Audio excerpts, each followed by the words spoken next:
So, where do you see yourself in 5 years? Some applicants answer this question by being too honest. Here's an example. In 5 years, I see myself finally working abroad as a nurse. Or something like this. 5 years from now, I see myself finally fulfilling my dream of running my own business and working for myself. I get it. It's too tempting to talk about your actual goals to someone. But you have to remember, you are talking to your interviewer. And if your goal in the next 5 years is to leave the call center industry, then it's not going to do you any favor at all. No matter how skilled of an agent you are, if you're going to make it clear to your interviewer that you're not going to be staying in the next 5 years in the industry, then it's going to diminish your chances of getting hired. It doesn't make sense for them to spend money on your training if you're already sure that you're going to leave in the next 5 years. There's just too little incentive for the company to hire you, knowing fully well that you're going to leave in the next 5 years or even before 5 years. And that's because the sooner you leave the company, then the less profit they're going to get through you.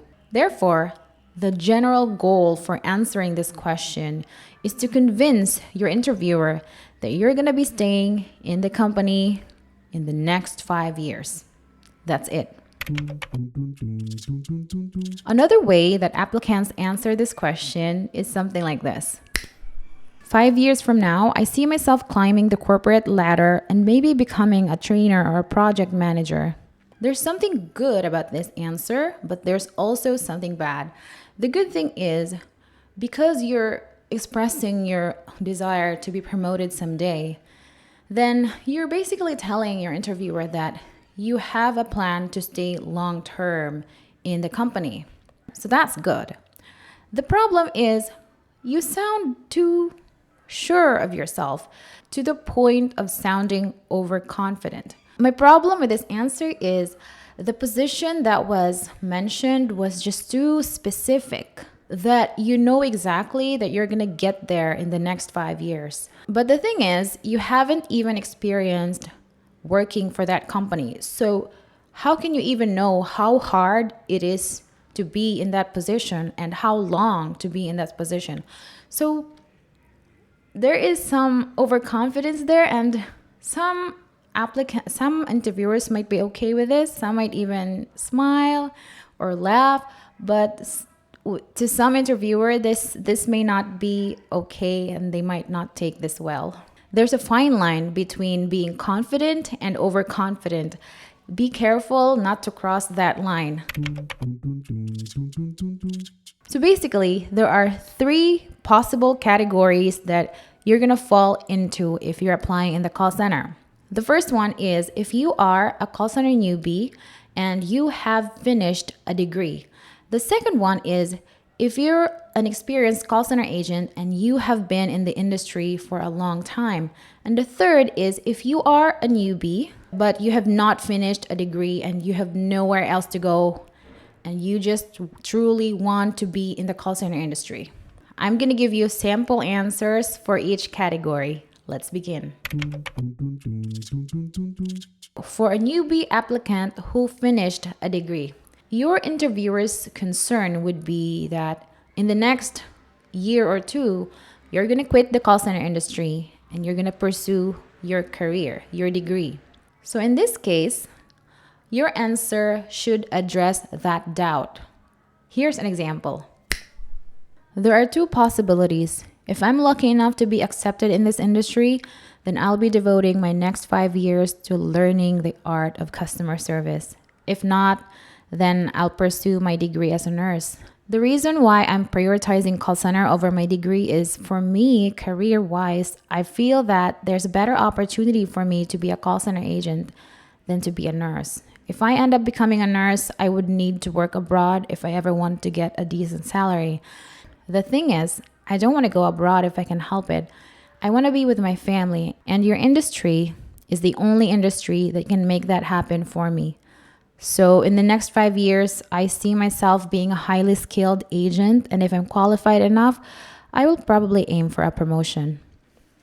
What I like about this answer is it's addressing the very concern of the interviewer that the applicant might leave in the near future. Aside from saying that she's going to prioritize the call center industry over becoming a nurse, she also stated a reason why, a compelling reason at that. And it was a reason that's relatable to anyone.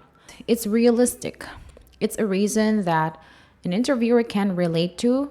And because of that, it's also credible. It sounds authentic. It doesn't sound like you're just saying, yes, I'm going to stay here in the next 5 years because I want you to hire me because I really need the money right now. Because if you say that, the interviewer is going to ask, how about your degree? What are you going to do about it? So with this answer, the interviewer is not going to be asking more questions because you are already answering his very concern. Another thing, it's also just the right amount of confidence.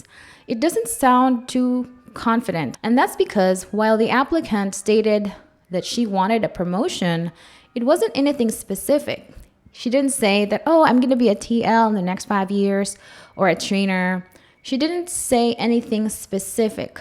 She just said that there might be a possibility that she would want to aim for a promotion, but that's about it. Again, just a little bit of an advice that if you're going to mention promotion, try to be less specific as possible. You can be specific if the interviewer is going to ask you what position you are interested in. But if she's not asking you about the position, then you might try to be vague. You can mention the word promotion, but try not to be too specific about the position. Now, for an experienced call center agent, it's going to be a different concern for your recruiter. In this case, your recruiter's concern is that you would leave his company for another company in the next 5 years. Your job is to convince him otherwise. In this case, I want you to talk about the branding of the company. What I mean by branding is the very thing that certain company is trying to be known for. For example, some companies want to be known for their work culture, for career advancement. So talk about those things and let him know that it's the reason why you want to be in his company. This is another way of saying, I am not here only for the paycheck, but also for your uniqueness. And here's a sample answer. If I'm lucky enough, I plan to advance my career and stay in your company long term. One specific thing that attracts me to your company is your emphasis on work-life balance. I have been in this industry long enough to know that this job could get pretty stressful. I'd like to finally settle down in a company with a sustainable work culture that'll allow me to stay long-term and thrive. Second example. If I'm lucky enough, my plan would be to advance my career and work here in your company long-term. The reason why I want to work here specifically is your advanced program. This is the first time I've ever heard of such a program where you teach employees who want to advance their career new skills. This perfectly aligns with my values. I feel alive when I know I'm improving. It would be such an honor to see myself as one of the beneficiaries of this program 5 years from now. Again, as you noticed with both examples, the applicants were praising the very thing that the company is trying to be known for, the branding. So remember that if you're an experienced call center agent. Now, for an applicant with nowhere else to go but the call center. As some of you might know, I don't really have a degree. I only graduated a 2-year vocational course from TESDA. And the thing about being a 2-year course like me is when I'm looking for a job, I have to compete with the other applicants who studied college for 4 years or longer. And it's hard. So at that time, I saw call center as the best place for me. So if you belong to this category where you think this is the best place that you could be currently and you intend to establish yourself and maybe build a career here in this very industry, then this sample answer is for you. As someone without a degree, I believe this is the only industry where I think I have a real shot at making a career. So in the next 5 years, I intend to be well established in this industry. Whether as an agent or in higher position doesn't matter to me right now. Whichever it is, one thing that I know for sure is that I will continue improving myself until I'm good enough to land a job as a call center agent. So with this answer, it doesn't really take that much convincing your interviewer that you really intend to stay in this industry, because you already pointed out that this is the best place that you could be in. This is the best industry that you could be working for with the education that you finished. So if you belong to this category, I don't think you need to worry that much with this job interview question. That's all I think today. If you want more videos about call center job interview questions and their sample answers, check out my playlist for call center interview questions. All right, that is all for today, and thank you so much for watching. Bye.